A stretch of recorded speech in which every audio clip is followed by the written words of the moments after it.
Isang lolo ang pabalik-balik sa pagja-jumper o pagkakabit ng iligal na koneksyon ng kuryente.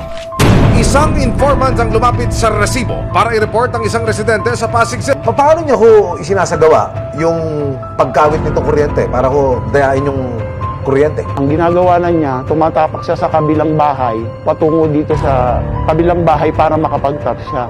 Ang resibo ni Marian, isang CCTV footage kung saan caught in the act ang pagja-jumper. Smile for the camera, lolo!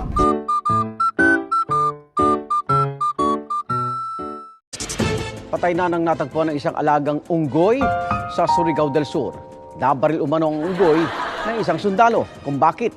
Alamin sa pagsaksi ni Sara Hilomen Velasco ng GMA Regional TV 1 Mindanao. Hi, Bestie! I'm live from campus and... Putik!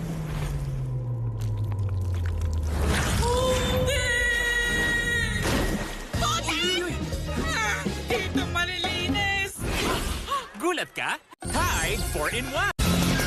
May natuklasang bagong species ng daga sa Davao Oriental.